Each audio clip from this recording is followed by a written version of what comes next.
Welcome to another episode of Dengo Thoughts. This time I'm talking to Kamaria Joy. Kamaria is a dear friend of mine from back in the day, and she went through a major life change a few years ago in which she decided to stop doing the mundane life, and she's going to go on her own journey, and she's going to help other people to be better and happier. Kamaria is a communication coach, a very good one at that. She teaches people how to open up and have a true power in their voice, and how to be heard without pushing your point or trying to be loud. There's a lot of power in people who decide to make a big shift in their lives. Kamaria seems to always have been an open and outgoing person. She was a dancer and a model. She's a gorgeous individual. But at the same time, there's a difference between living a certain streaming life that was laid there by other people and laying your own bricks as you go along.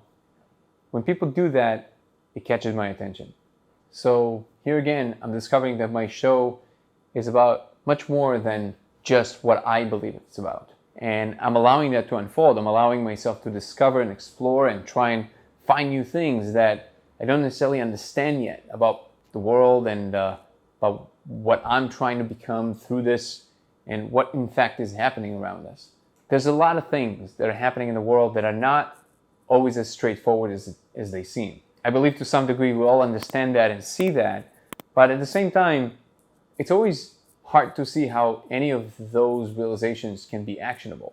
We go to work, we make money, we decide that that's a comfortable life. Why try anything outside of that? Now, it's not like everybody has to try and live outside the box, but I do believe that there's something that is different about pulling your own thread, about deciding that from now on you're only going to do the thing that makes your soul sing.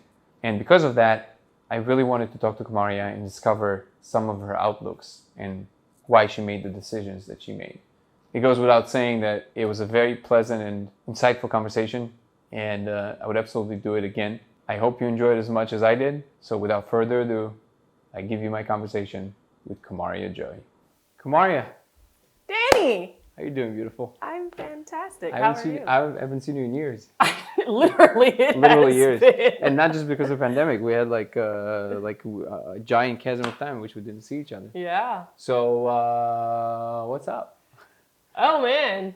Oh, that's a loaded question. I know. Well, let's start with something more targeted, because you made some major life changes in the last few years. Yes. What's the biggest one that you would love to share that kind of like stands out to you? Oh, man. Probably getting clear on my career. I've always been in customer service, but I've always been kind of like flipping and flopping in different directions. Like, I didn't really know what I wanted to do with it. And I ended up getting a promotion to a training manager at a property management company, and that introduced me a lot more to coaching. And so within that, I started realizing how awesome coaching was. So the company actually paid for me to get like thousands of dollars worth of training for coaching, and I just fell in love with it. And it got me a lot more clear on what I want to do and who I want to be and how I want to show up, which is now I'm becoming a certified coach through the International Coaching Federation. Oh, wow. And on top of that, I'm actually going back to school to get my industrial organizational psychology degree, as well as a master's in organizational leadership. And all of these things combined are going to lead to me having my own corporate culture consulting firm, where I will basically go in corporations, tell them how much their culture sucks, point out all the holes, help them figure out a game plan and fix it so that the humans matter more than the money. Man, I missed your passion.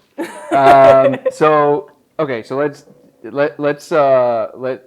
bring it to something that people can maybe tangibly take some value for themselves more. So like, break it down for me, because everybody, the word coaching is something that is thrown around left and right. Everybody are kind of like into it, and it's like, I guess let's start with the way that you view it. What's the difference between a coach and a great coach? So a lot of people who are coaches, I have a lot of friends who are coaches. I've known a lot of coaches. They tend to get really attached to outcomes. And so I would say the regular coach. The majority. So a regular coach, will get attached to the outcomes, which now means emotions happen if their client doesn't do the thing that you talked about them doing. They also will start kind of being like, well, I know best for you, kind of getting into ego. It's a very fine line. And then making more suggestions. Whereas to me, a great coach is someone who partners with someone to level up their life to the level that that person is ready to go. And understanding that you are not their savior. So you are there to ask the right questions at the right time to help them find the answers that are already within themselves.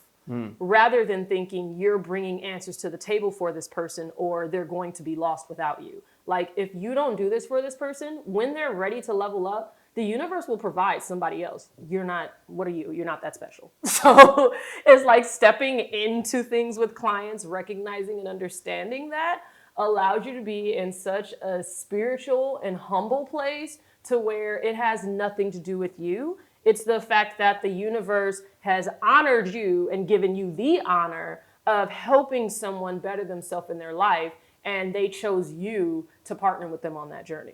Okay, and so can you give me, actually I just realized that we kind of landing into this out of nowhere, so people have no idea who you are. Right? For me, Oh, kind of, yeah. That's true. Yeah. Can you tell us a little bit about what, because there's a very particular reason why I wanted to talk to you, right? You don't know much about my show, but the idea in everything that I do around this show is to bring forth conversations with people who either live their talents, so they completely devote themselves, they live through who they are inside, or to bring out a component of a big change that people made in their lives. But for me, there was something about the trajectory of who you are, where you came from, and how you're going about it now, and everything that I'm seeing you doing, which is super impressive, that I wanted to explore more. So can you tell people a little bit about like where you came from and how you ended up here in LA and all that stuff first? Sure. Right, I'm Kamaria Joy. And I actually was born and raised in Chicago, which was great for the time that it was great. And in my early 20s, I outgrew the city energetically and found myself being depressed and feeling oppressed, just all of the pressed, the nouns. And it was really that couldn't find where I would grow in that city anymore. I felt like I had hit success in all of the areas as far as I was going to hit it where I was. And then that's when it made me realize that growth pertains to the place you're living just as much as it does the choices you're making.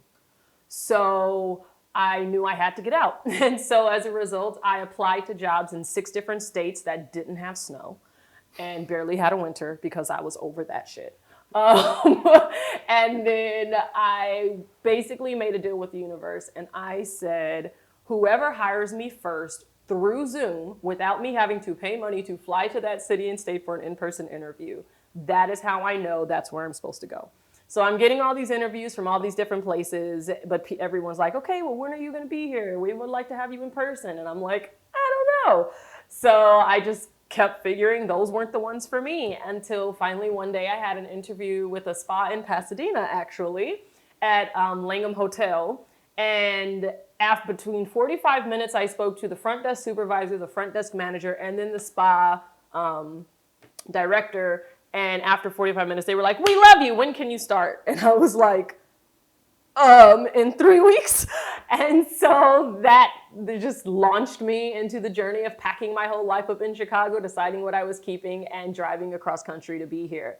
And ever since I got here, it's been this really insane journey of building community, my romantic relationships, becoming the next best version of myself consistently, having my career completely take off in directions that I wasn't even looking for, like the training manager thing. And so that's how I got to California. And that's really what has set me up for where I am and who I am right now. Do you feel that, so before then you were doing, because actually that part of your life is not like 100% clear to me.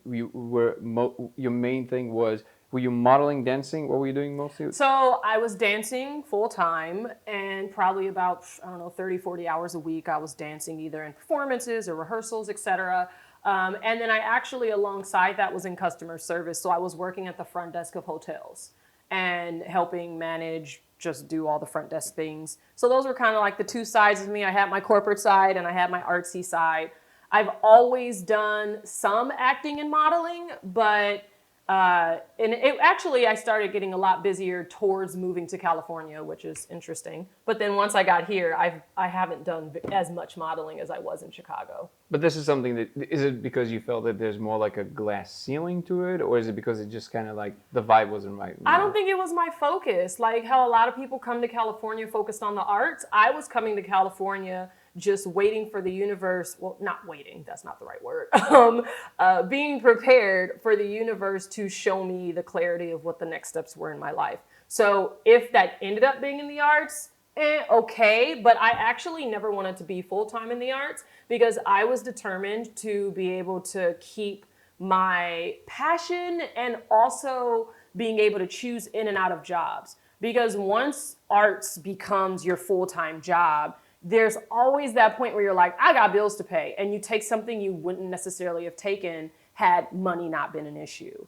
And so I never wanted to mix those two and have that be my sole source of income. Yeah, that's interesting, as maybe you know, but and it's a weird comparison to make, but it's just in the trajectory of the successful mind, which is Arnold Schwarzenegger's philosophy was always that. Like, because he was a millionaire from real estate while he was lifting weights because he didn't want to rely at all. Like when he was trying to do the movie career, it was like he never took a role he didn't want because he didn't need to.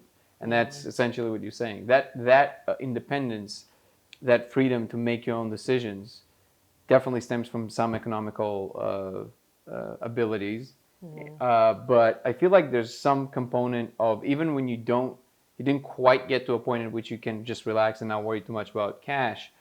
There's something about, at least I found, there's something about just a decision that is going to be okay. Yeah. And it's kind of like you're saying, trusting. So one of the things that I'm always trying to accommodate is that there's always the two very extreme camps of thinking, and then there's obviously there's gradation. Some people, and the specific camps that I'm talking about is that the people who are complete materialists who just believe that all there is what we see, and hey, you gotta make ends meet, and tough. That's what you gotta do.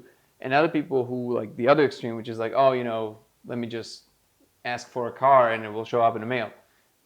And obviously there's like a healthier place to occupy it in both of those. But what I'm trying to do is I always try to kind of speak a language that will be accessible to both sides. Yeah. So, for example, when you say, I trusted the universe, so I totally get it. And there's components to it that I absolutely see true.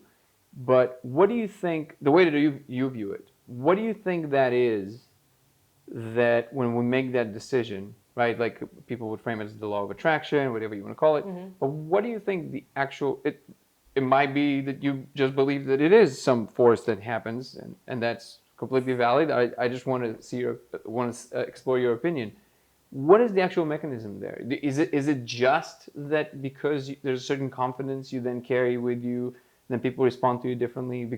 And I think I bring it almost in every conversation I have because it truly fascinates me, because it seems to me that when you make such a decision, it's not just the people that respond differently to you. I always give this example, all the lights are green that day. You know what I mean? Mm-hmm. Like the world does a thing. Yeah. What do you think that is? Well, it starts with trust in yourself, honestly. I am not the type of person that just kind of sits back and I'm like, everything is going to work out. And then I just kind of sit and I wait wait. Like, no, like you have to take action. Me sitting at home, squeezing my eyes as tight as I can, saying I'm a millionaire a million times in a row is not going to make someone walk and knock on my door and throw $1 million at me. Now, if I align myself with things that excite me and make me happy, and I follow that feeling of good, then that will lead me to the $1 million. And to me, that is in partnership with the universe. So the universe to me is life energy. It's the earth, the things that we don't see walking around like trees and the flowers. There's life in everything. And so that is an energy that we can never fathom or truly understand with our human brains. But we know it exists because you can look around and see all of these things that are alive that had nothing to do with you, right? And so I feel that that universal energy, that life energy, is almost like a coach to me. Whereas how I show up for others, asking the right questions and presenting the right situations to help them find the answers within themselves, that's what I feel the universe does for me, and that life energy does for me. So situations will be presented, certain people will come into my life. I ended up in California instead of Arizona or New Mexico, right? So by me taking the action and trusting that I'm choosing the thing that is making me feel good, and that's going to lead me to more good. So I feel self-trust is really, really huge. And alongside of that, actually loving yourself enough to want yourself to be able to have something good. Because on that crazy subconscious level, we could be self-sabotaging ourselves constantly. And then if we keep ending up in bad situations, we're now going to stop trusting ourselves in our own decisions. Once we start trusting ourselves in our decisions, we're either going to do one or two things. We're going to look outside of ourselves to try to see who else we can maybe put that trust in and just follow whatever they say, or we're just going to sit back and give up, right? And so there's got to be that balance between the two of you constantly, and that's where the hard work comes in. Is being truthful with yourself. Like, do I actually feel good right now? Am I going towards something that feels aligned? Am I getting that weird gut feeling that something is off? Am I listening to that gut feeling? Do I trust it, right? And so once you start doing that and exercising the muscle, because it really is just a muscle, over and over, and you keep making decisions that are like, oh, that turned out great. Oh, yay. You just get better and better at it to the point where you have a lot less of those moments where it's like, oh, and it's just more like, yay. Yeah. Do you feel that I mean, I think the answer is obvious. It's a little bit of a softball, but I just think it's important to mention. When you said that the way that you show up, you feel you show up for people, that's how the universe shows up for you. It seems that basically it's the same thing. So because the universe also speaks through you, to Absolutely. those people. Basically, it's the same component. That kind of the interesting part that you touched is that you said trust. It's amazing to me. You know, the more you talk about it in slightly more objective terms, it's amazing how many true similarities, not like ad hoc, weird things that we're trying to put on it, but like how truly objective rules this space has, right? And I think that trust is definitely one of the major ones, because in my own transformations in life, I've noticed that only when you really kind of like dive, it's like... I think it was, I forget who said this. Some famous philosopher said this. I don't think it was, I forget who it was. But, I think Rumi. But it doesn't really matter. He said, you must make the first step and then the road appears. And that is so true that I can't emphasize that enough. Trust is one of those things. It's not just trusting people, which is the same kind of component and engine, but it's trusting that it's going to be all right, even though it seems like right now you're being tested, whatever it is. And if you can manage to bring yourself to a place in which you really trust, don't pretend like you're trusting, things happen. They kind of, like the big problems, they kind of make themselves go away. It's not like they really made themselves go away. In some cases they do, but it's almost like the solution becomes so apparent to you. You know what I mean? So I think that's a really big component of that. What is it's a Actually, no. Let me ask you that after. I don't want to go there yet. What do you think it takes for somebody? Because now you're dealing with more and more people in different scenarios, right? And I've noticed that you focus a lot on helping people to be able to be stronger communicators, which resonated with me tremendously, because I always saw language as a superpower, and if you can play this flute in a certain way. You know, certain people, it's unbelievable what people can achieve just by speaking a certain way. And so teaching people how to do that, that's probably one of the most important tools that touches self-esteem and the ability to truly express yourself, so removes frustration and all that stuff. Now that you're touching more people around those lines, is there like a component that you feel that is, it's almost like a thread that goes through most of them, in which people, there's one seed that really stands out to you that makes people either not being aware of why they're not such good communicators, or just an insecurity that causes that? Is there like a component that stands out to you from all those people? What is it? Oh yeah, people lie to themselves way more than they will ever admit. Interesting. That I didn't expect such a simple and straight up answer. It's really that. At the end of the day, if you think about the biggest problems, the biggest fights, even the wars that happen in the world, it's because somebody is lying about what they actually want to themselves. So then they start taking actions outside of themselves based on that lie. And that lie is rubs other people the wrong way, as lies do. And now it just starts a whole kerfuffle. Wow, that's.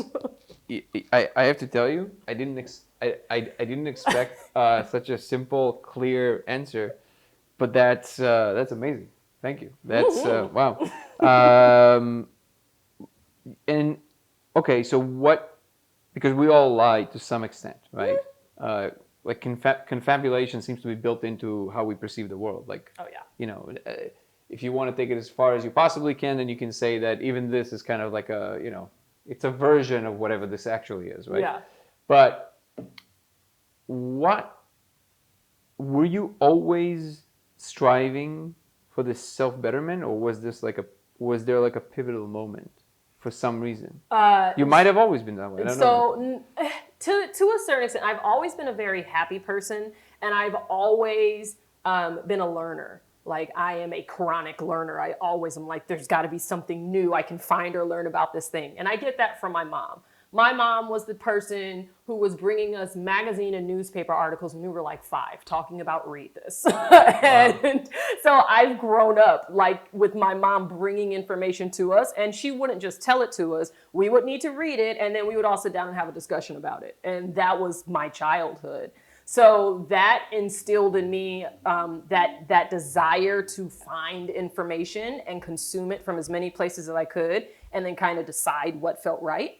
And so that part of me has always been there, but the switch to recognizing that I was not living as the best me I possibly could actually happened when I shaved my head. And that was about 11 and a half years ago at this point. I don't think I've ever seen you without a bald head. Which is you have not. It's been 11 years, so it's way before I moved to California. Well, how long have I known you? I think I've known you for almost a decade now. Oh my God. It has been 9 years. Yeah. I cut it like... I moved here. I cut it probably, oh wait, okay, I lied. It's been more than 11 years because I cut it in 2009, December of 2009. Okay. So, we're gonna put a picture 12 years, for 12 reference. and a half years. I'm gonna put a picture for reference. Okay, you can. That'd be fucking great. Everyone always sees me with hair and they're like, I don't think The I people like who it. knew you from back in the day. So actually, something that you touched on off camera, and I want to touch on that because that's interesting. You're saying that you've been part of your education now. You've been exploring a lot of neuroscience and anything that is possible. Mm-hmm. First of all, how do you inject that into something? I mean, it's fascinating, but how do you inject it into something practical, like from the findings that we have, basically, and then you find ways to apply it? Can you talk a little bit about that? So I'm just kind of right now soaking up information regarding everything. And it's kind of twofold. It's to help me understand me better and what's happening in my mind. But then also it can help me have a more objective view of other people, because obviously we're emotional beings. And so emotions tend to have a part in a lot of things. And when you are in that moment of judging somebody for something that they choose that you feel like you wouldn't choose, which happens to the best of us, it allows me to now take the information that I have learned about neuroscience, that is just a part of a brain, and there's all of these different factors now that goes into this one little thing that to me is just like, why would they make that decision? Whereas it's like there were 1,000,002 things that happened in this person's brain before that one little decision got made. And all of those things were affected by so many factors, dealing with from the moment they were in the womb to the moment that they are now an adult standing here making this decision. And so it allows me to now take a much more objective view of like, whoa. So I'm choosing that also because of where I came from and my upbringing and the things that I have going on in my mind. And so being able to recognize that is allowing me to relate differently to people. Oh, so like it develops a layer of compassion, would you say? A layer of compassion, a different type of understanding. It has also increased my patience. Yeah, because I that's a tend big to be one. a very impatient person. Yeah, it's a big and one. no matter how hard I try. Yeah, So I'm familiar with the problem. So it has increased my patience a lot as well with just other humans that aren't necessarily choosing to live the way that I do. Yeah, it is frustrating to see people who, you know, they can zig when they zag, then you know that it would make everything better for them. But then again, you know, on the one hand, it's easy to say, who are you to judge? On the other hand, who are you not to judge?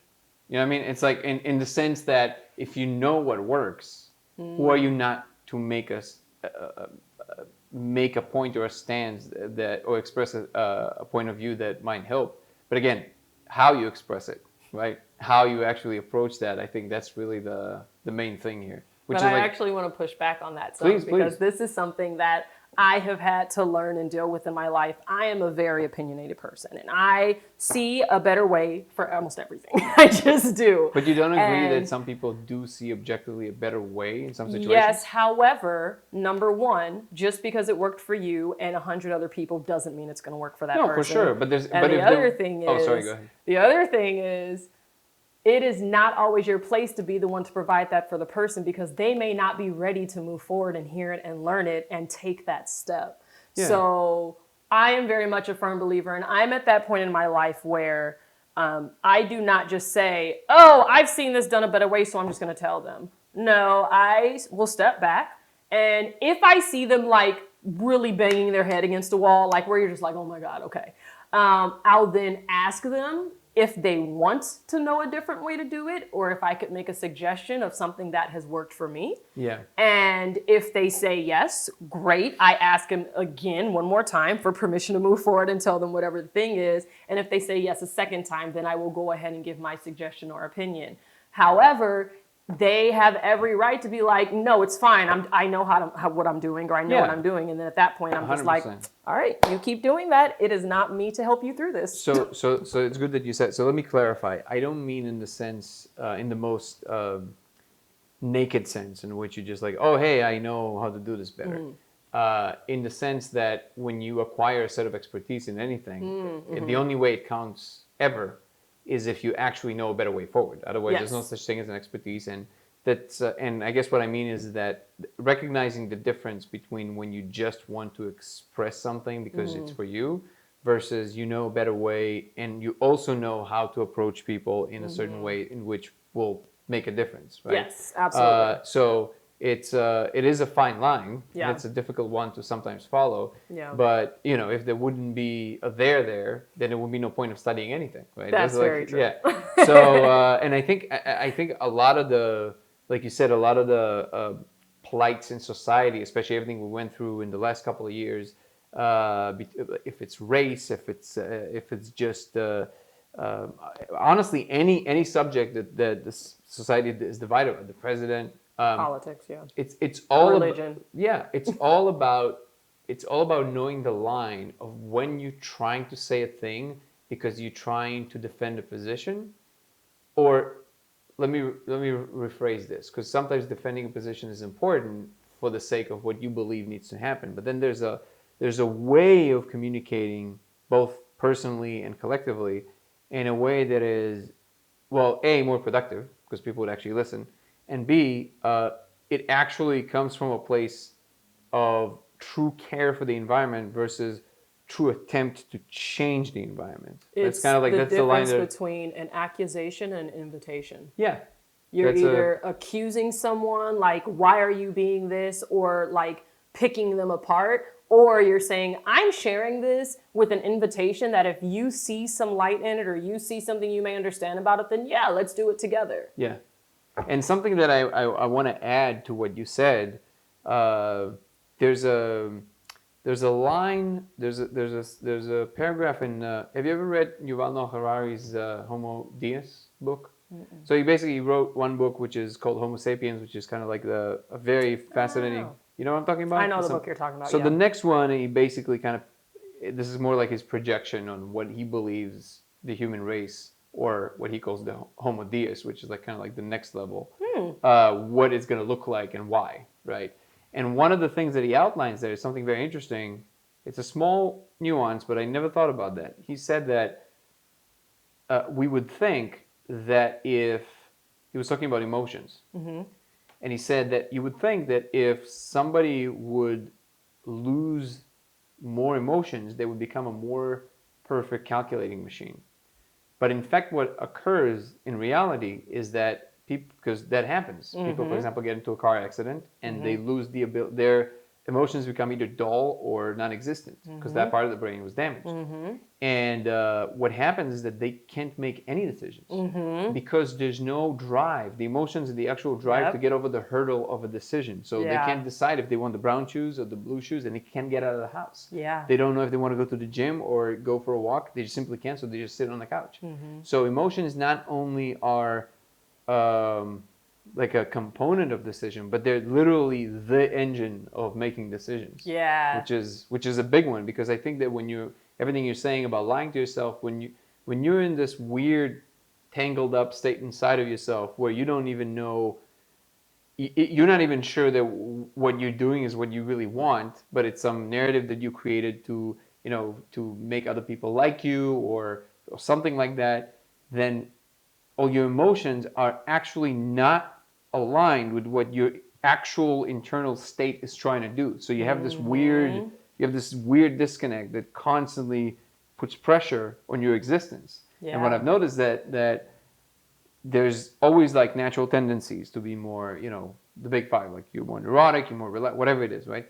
But it definitely is the case, from what I see, that people have a much harder time existing when they don't pay attention to what their emotions are telling them, which is the absolute opposite of what some, you know, some schools of thought that belongs in the scientific sphere would say. But I think a lot of the new literature and just content that is coming out there, I think even the scientific enterprise is starting to kind of be much more aware of what emotions really, like what role emotions really play in our lives, and what role our body plays along with the emotions, because so often people are trying to either use their mind or be in their body, right? They're not finding a way to fuse the two together and allow them to be connected, to allow a thought to happen and then just notice if you feel it somewhere in your body or something happens. So all of those are connected, and that is what can also really lead to so much more truth,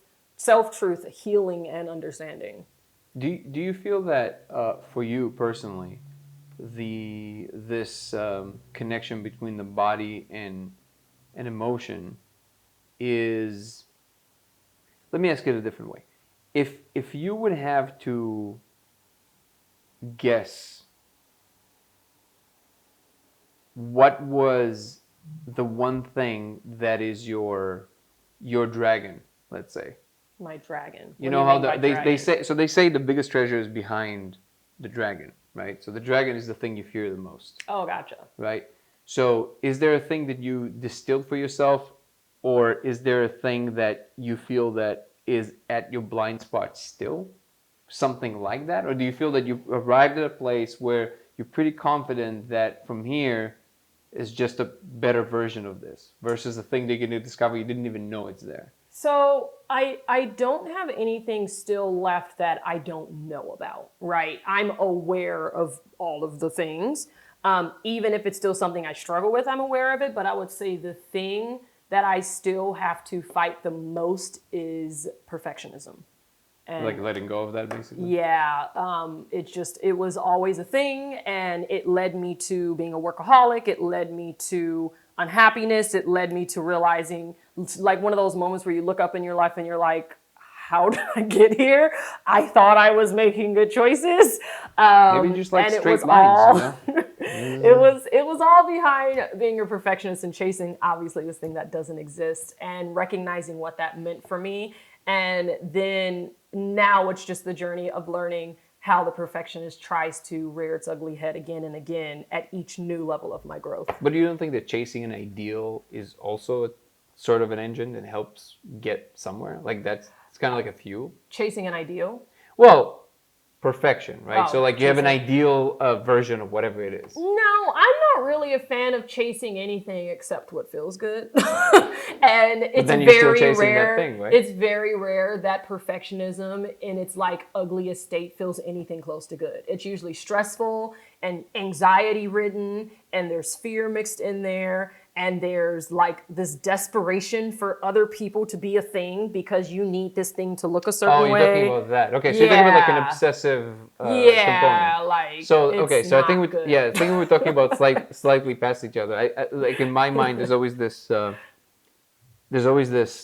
something, right, that is on the other side. That is the perfect version, the platonic version of whatever it is that we're trying to create. And it will never get there because by definition, it's not in this space. But I feel like interacting with it through art, through how we comport ourselves in our lives, just versions of things that can be, right? I feel call like that a sense of excellence. I don't like putting okay. perfection on that Got it. because perfection is a very specific definition. So it's a charged term for you. Yeah. So for me, anything that has perfection on it means that I should not know. We're just going to push It that just over triggered there. Kamaria. I call that having a sense of excellence in I like that everything one. that you do. I'm actually going to adopt that. I like sense of excellence. Yeah. Okay, that's good. I'm adopting a lot of things. I will chase excellence. I'm okay with that. There you go. But what? So back to neuroscience for a second. Yeah. You said something interesting. I always love parts of the conversation in which we might slightly disagree because that's the most exciting thing. If something tells me that it's the same for you. What you said that, and I'm sure that you didn't mean it that strongly, but like in your perception, you think that there is always going to be a component of our minds or experience that will always be outside of our inspection, right? It's always going to be kind of like behind the corner. Do you feel that that's true, or do you mean like, okay, maybe we'll reveal most of it, but it's going to be like in 2 million years, like something like right. that? Okay. I feel that the brain, in the amount of learning that I have been doing and the books I'm reading and the neuroscience scientists that I'm watching and listening to, even they say, they're just like, we have no clue when we are ever going to get to the point where we can say we understand every part of the brain. like yes, we have an understanding of various parts and things that they do, and technology and things that are happening are allow us to dig in even more and find more patterns and figure out what the neural pathways are doing as brains get injured. That now allows us to see a different thing.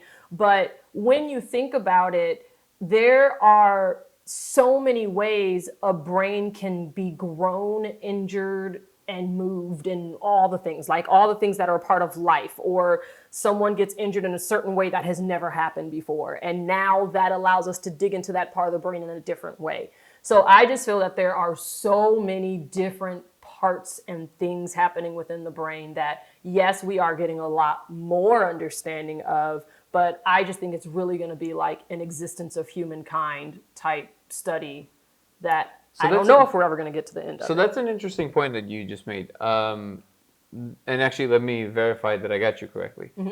Do you mean to say that mapping the entire human brain is not going to be enough because you might perturb the brain, even if you mapped it fully, you might perturb it in a way that, let's say, existence itself couldn't have foreseen. And because of that version of perturbation, either through damage or some drugs that we're going to develop, you now have a new kind of experience that never existed, and maybe we'll be able to augment it with, which is actually pretty much around the corner. We're going to be able to augment it and create new senses. So like what we'll be able to create is the thing that makes you pretty confident in saying, hey, well, mapping what exists now is not even going to scratch the surface, basically. Right, because the brain, like the one thing we know about the brain is how malleable it is how it can change and shift, and so many things in it is dependent on the body that it's in, the environment that's happening, what you're doing to it, right? So that would be basically saying we now have to predict the next 100,000 years of humanity, or 200 years, however long you think humans are going to exist. We would have to like predict that and everything that's ever going to happen or be a part of our environment, and now relate that back to the brain. That's a really good point. I actually haven't thought about it that way. I do believe that there's this infinitely regressing point of excellence of both technology and ability to perceive, of just types of qualia and things like that. So that's actually, I take your point. That's a very good point. Do you believe in a soul, but not in like the most simplistic say? Like, do you believe that Is a soul ever simple? No, and the most simplistic is like there's just a soul that floats into heaven. I mean, do you believe that there's a separate component to the brain that is not physical, that we don't know what it is yet, we don't know how to talk about it? Or do you think that it's all an arising property of physical matter? Yes, I do believe that there is an unseen energy, I guess you could call it, when it comes to the brain. And the way that reason I feel that is because how else would you explain our connection with ancestors, ancestral energy, and ancestral wisdom? I am claircognizant, and I have consistently had information come through me that then people are like, you said this, and I'm like, I don't know where that came from. I'm only in my 30s. How would I know that, right? I haven't experienced enough life for that. So I feel that in order for those spirits and that energy to exist and to be feeding us information from another plane, from wherever it's coming from. I got to pull a break on this. Yes. Hold on one second. Hold break. Okay. They're very important. Yes. Because you have to extend an olive branch. Like, forget about, I have to kind of like remove my personal opinion about this and just play the role of anybody who doesn't necessarily adhere to this kind of thinking, or B, or because, or B, they never brush shoulders with anything like that. So you can totally understand somebody who never experienced anything like this. For them, it would be like, oh, here we go, right? Okay, so what do you say? How do you have the conversation with someone like that if you really want to bring them to some place in which they can entertain that, right? Because you immediately went from like, how do you explain, like, well, I don't, because it doesn't matter what experience I've had. Let's say most people didn't have that experience. Okay, how do you talk to them? Because you can't say to them, how do you explain the spirits? They're like, they don't exist. You know what I mean? Like, so how do we bridge that gap?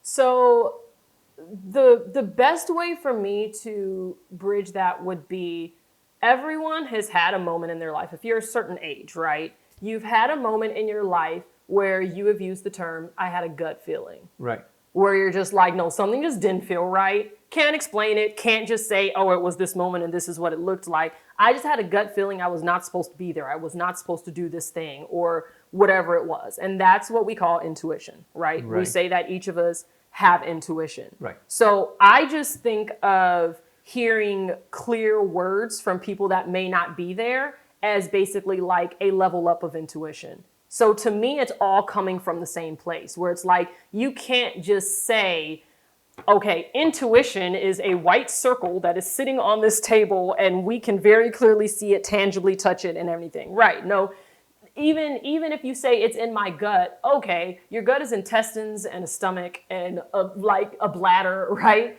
So you can't even say like in the physical human body, there is a part on the map of the physical body that says that's your intuition right there.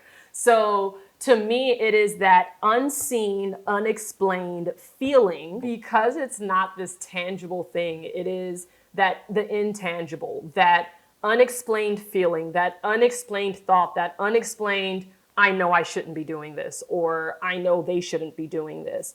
And to me, it's just basically certain people have an experience where they just hear a different version of that, which is, oh, it came in clear words instead of just a feeling in my gut. Interesting. Okay, so this is, so let me try and unpack this. So first of all, I want to make clear that, there's certain things that I fully accept because me myself had certain experiences, right?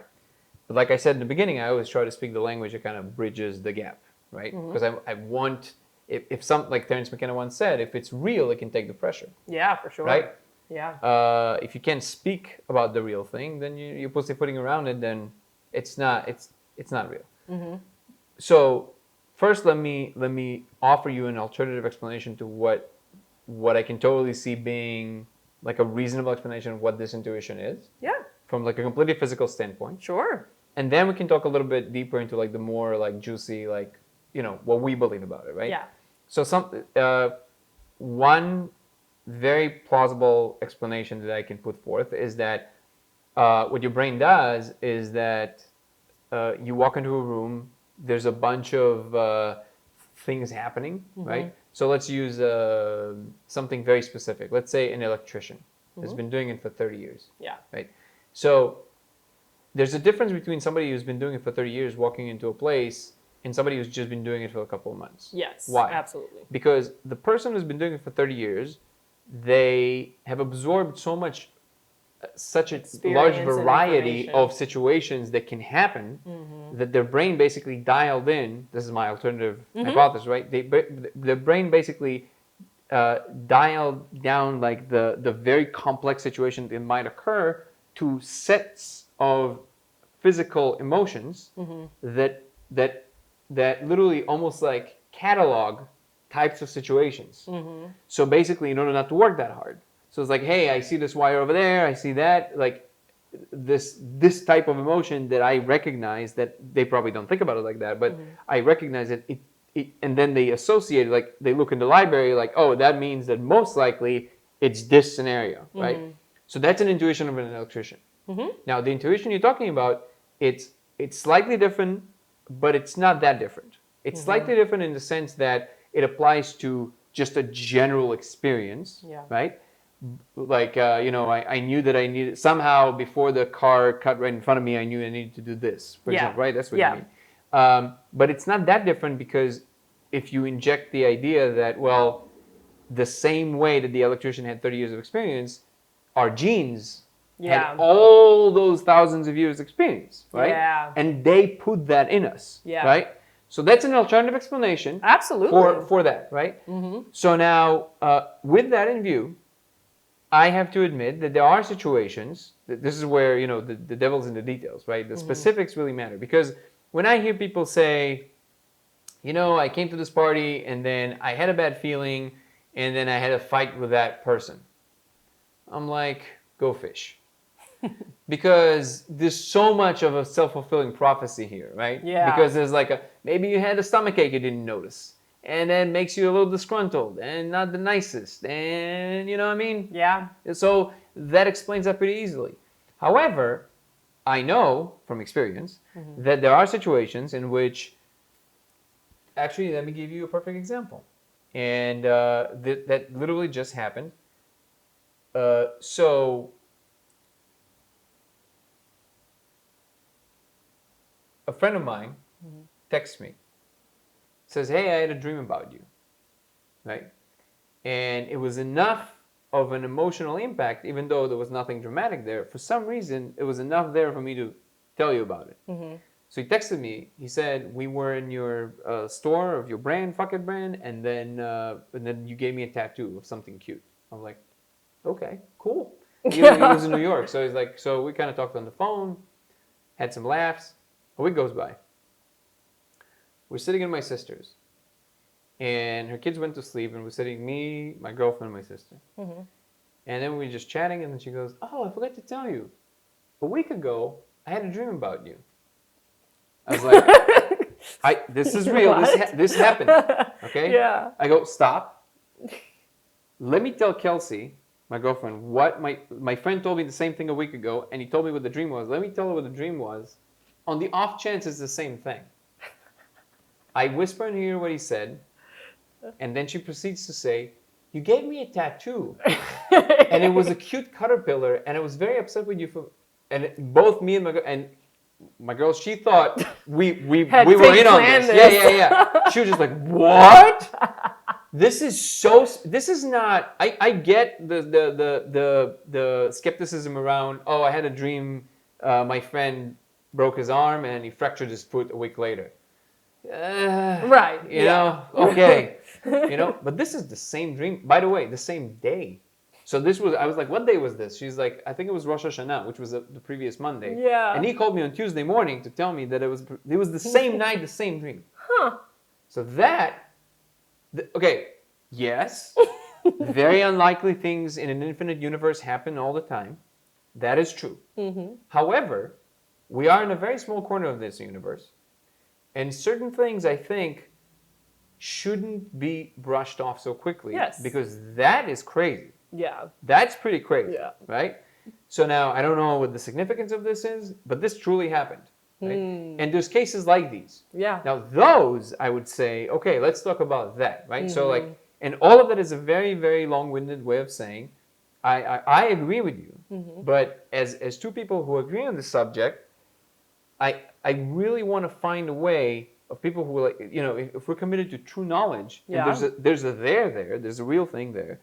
One thing I don't accept from, I'm not saying you're saying that, but a very large majority on the side that accepts these things has this weird tendency to be very dismissive of the idea that we should have the audacity that we can maybe comprehend this. Why?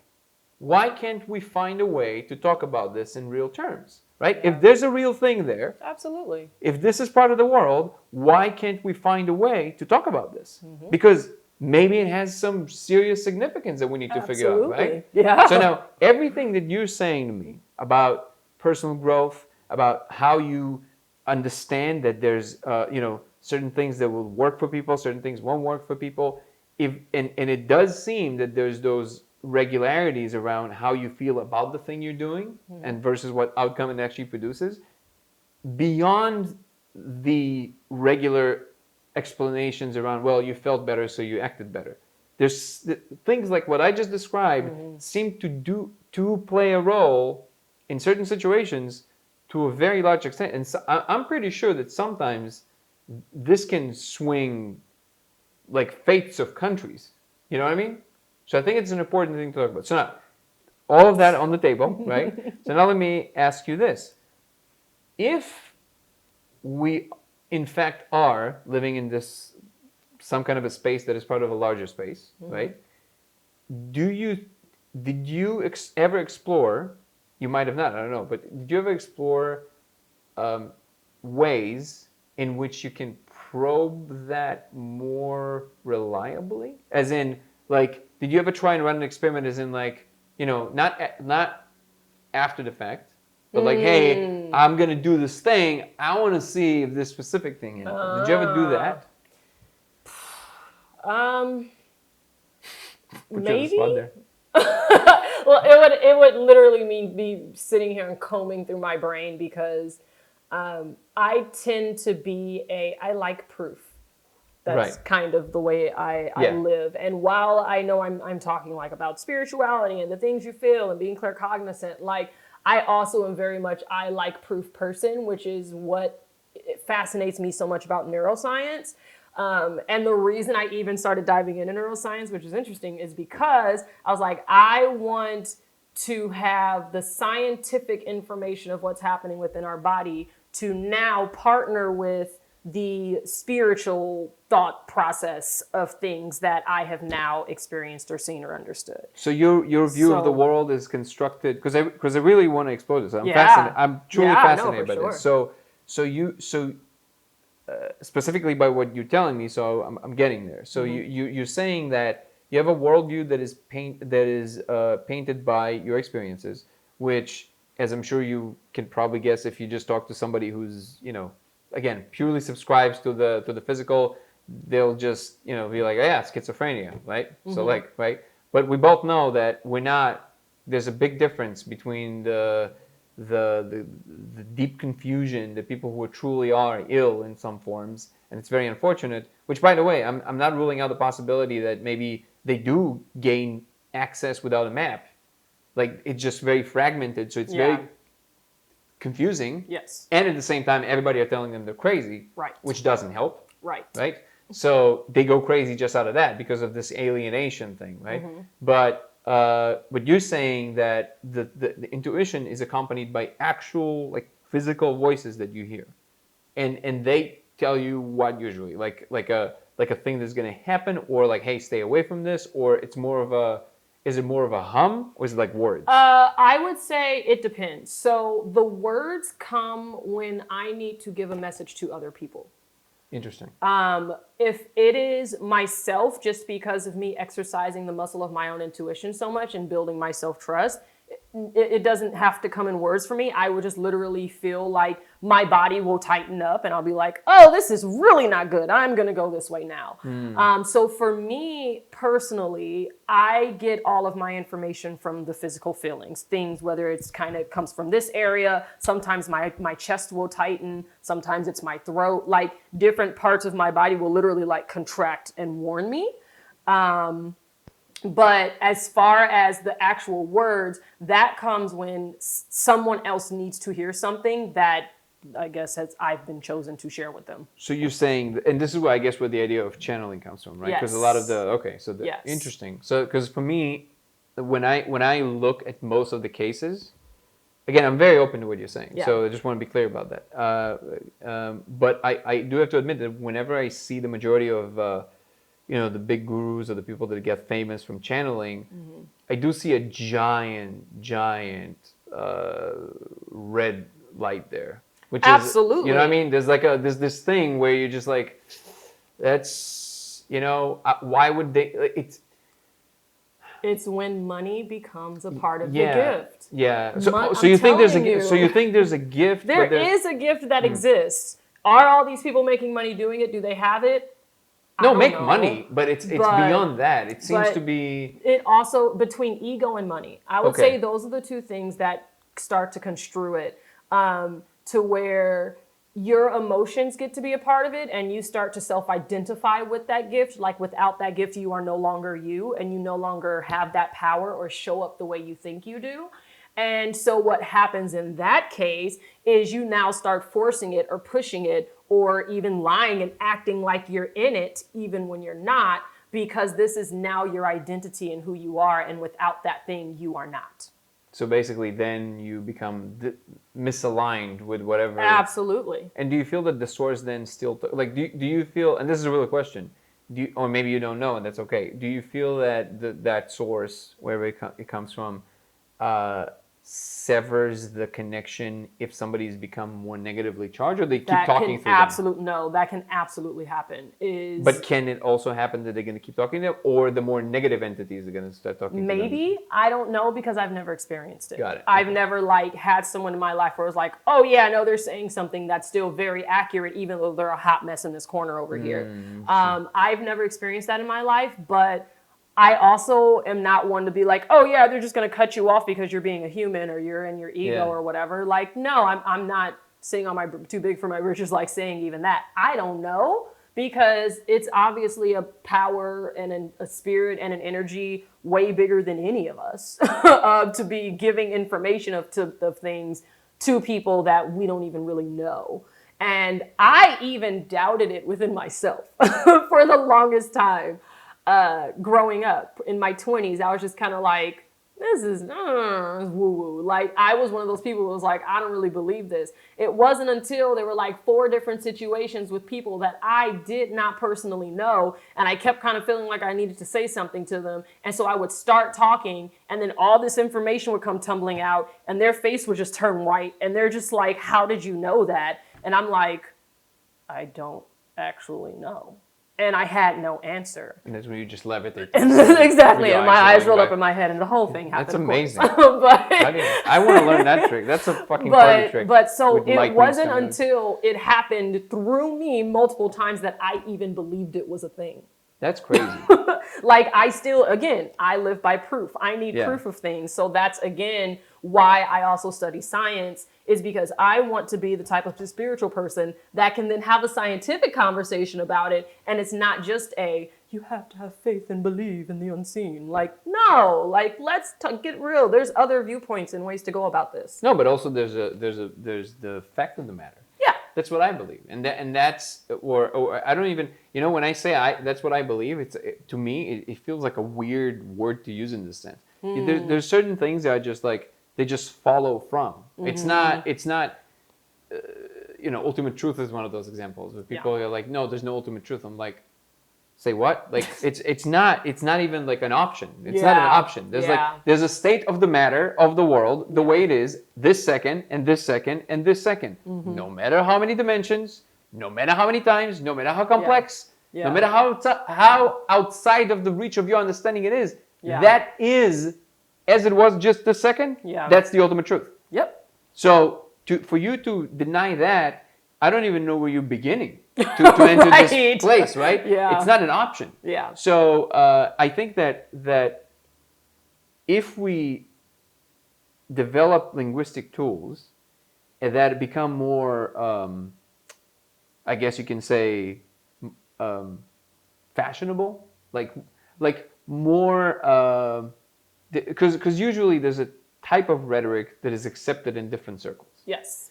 And if we can create like a meta rhetoric, like something that touches there's but there's a way of speaking. It's not just the terms you use. Yeah. It's the way you speak. Yeah. It's the fact that you acknowledge that there's things that you don't quite understand, and you acknowledge why you don't quite understand them. And then at the same time you can say, hey, but this is why I am pretty convinced that is the case. What's your take, right? I mean, that will never exist, because that means that every human will have to put their ego to the side. And but why is that going to happen all at once? But why are you ruling that out? Why so pessimistic? Hold on. Let me restart the cameras. Okay, so we were at the part where we're exploring why you're such an awful person and you don't believe in humanity.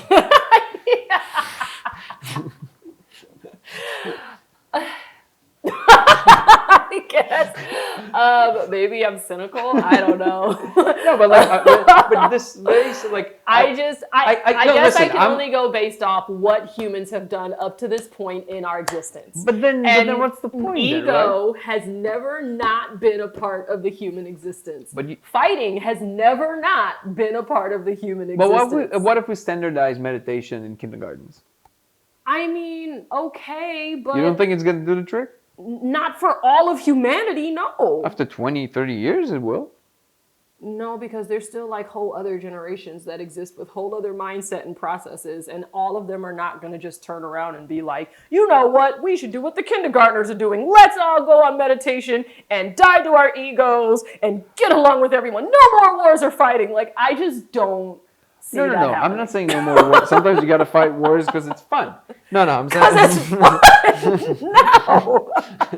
I'm saying that you don't think that there's a level of collaboration that might be required.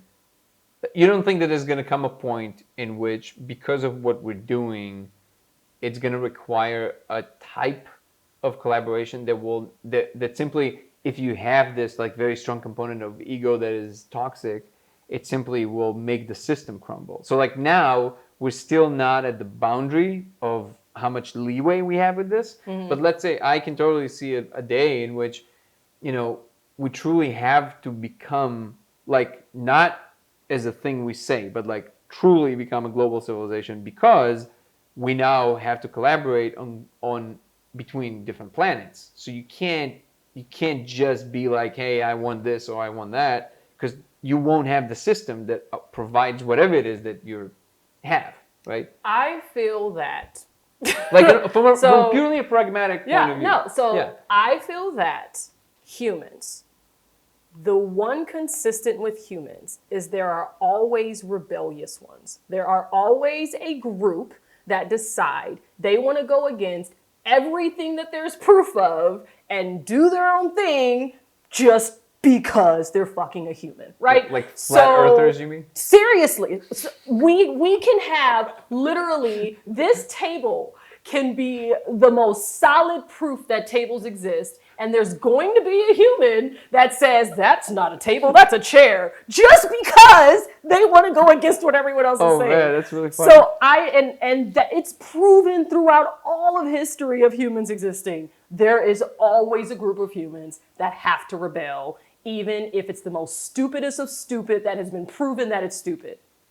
So I just don't see that ever changing. Interesting. So on the basis of that, on the basis of morons, you're basically judging humanity by the most moronic people of the day. I'm judging humanity based off of our history. But you history don't think that it's of existence. Yeah, but it did get better, right? It's like there's a lot of components in which it got better. Some things absolutely got better. Yeah. Some things absolutely got worse. I just think that there's always going to be that ebb and flow. And so you don't think there's a sweet spot that we can probably reach of all of humanity? Like gliding? No, there's going to be a flux. You know, it's like, look, you have the stock market always goes up, right? Right. But it has dips. Yes. But over time it always goes up.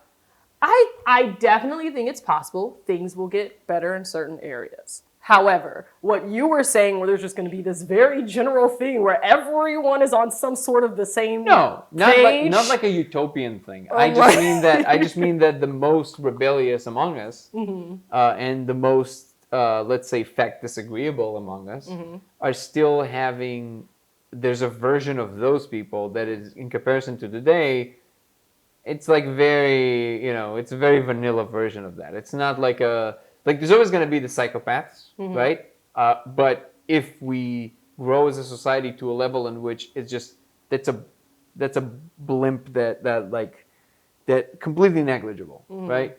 And I mean, for me, I agree with you that in order for that to happen, the only real reason that it can happen is if there's a pragmatic reason for it, right? That's why I said it's just like again, with Elon Musk was like he said, there's no point of trying to make people do the right thing. You just build something they want. Yep. And if it also happens to be good, great. But you gotta adhere to what they want. Yeah. People want a better life that way or another, right? So if we get to a place in which we know how to do that, and people, start disagreeing about, like, flat earthers are at least at the moment are not doing any real damage outside of being annoying. But let's say we get to a place in which things like that actually carry with them also some real outcomes that actually damage the system. It feels to me like the system will be like, hey, fuck off. Yeah. You know what I mean? Like it's just like we're building a better thing. Good luck with whatever you're doing. That's all I mean. It's like Yeah. So they could just be at that level where it's just like an annoying poke and it's not actually like causing a whole lot of damage. But we shall see. Let's close with Mars and God. Mars and God? Yeah. Would you live on Mars? No. I'm good. There's not enough history of understanding. No. I'm sorry. Like I would need to live for like 400 more years because I would need 300 years of y'all being on Mars and seeing all the things that can happen within those 300 years. And then it's going to take me 75 years to decide if that 300 years worth of history is enough. And then I might live on there for 25 years. Okay. Well, I have this on my list. You just need to live 400 years. I have it on my thing. Nope. Again, I need proof and I need data. We'll get on that. First of all, we got to make you live 400 years. Okay, that was easy. I wonder if this one is going to be as easy. Do you believe in God? That's a really fun question. And the reason being, I grew up in a very Christian household and my dad's a pastor. So I believe in... To me, God is the universe. To me, everyone is just giving a different name to the same life energy that's flowing around that we can see in our grass and our trees and our flowers. So I know that obviously in Christianity, they feel it was Jesus came down as a man and did the things, and then he went back up to the clouds or whatever. Mars. To Mars. Exactly. He's waiting for that. However, I have shifted where I see validity in various parts of most religions where I'm like, oh, that makes sense, or I understand how you see that or where you're coming from with that.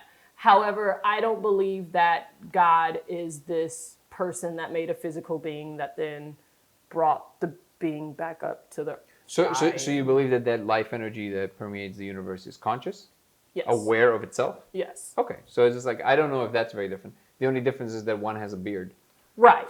Well, You know what I mean? I don't like Yeah. facial hair, so why would I want to There you imagine go. him Damn having it. facial hair? I was like, You're okay. I can look at it. I just don't want to touch it. that's okay. I'll touch it for us. Right. You can just sit and stroke it. Yeah. I'll stroke my bald head. I get it. I'm literally hairless. The only hair on my body is like my eyebrows and eyelashes. That's pretty crazy. That's it. Yeah. It's like self-chosen alopecia. Exactly. It really is.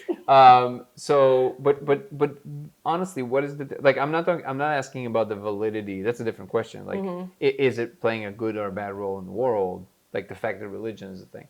I'm asking just purely you, Kamaria. Like, do you believe that there's a source that is aware of you, that has anything to do with? This is not, by the way, this is not like it's not a leading question. I'm truly asking. Like, do you feel that there's a, like maybe part of this thing we're talking about, which is like there's those components. Do you feel it comes from randomness in the the fabric of reality, or is it coming as true messages from something or someone like many someones or? I think it's many someones. I really think it's the spirits and consciousness of all the bodies that have passed. Are you throughout open history. to them being aliens and not spirits? I mean, yeah, that'd be awesome. I'd always call myself an alien. I have always said at some point they're going to come back and to get me, and I will be like, peace. And so make sure you're on my good side, because that's the only way I'm taking you with me. And I always look for a But very... yeah, maybe it is aliens. I've had this conversation with my boyfriend where I'm like, we are probably literally a huge Truman Show. The whole Earth is just a fun experiment for them to giggle at us as we run in circles and shoot ourselves in the foot. That is pretty hilarious version. There's probably way closer to truth than people realize. Right? So with that, from that grandiose statement to the cheesiest question on Earth, advice to your younger self. Advice to my younger self. Fall in love with yourself over and over again every day, and it will always lead you to your bliss. You believe that? Yes. I love you for that. Thank you, Kamaria. You're welcome. Thank you for having me. Absolutely.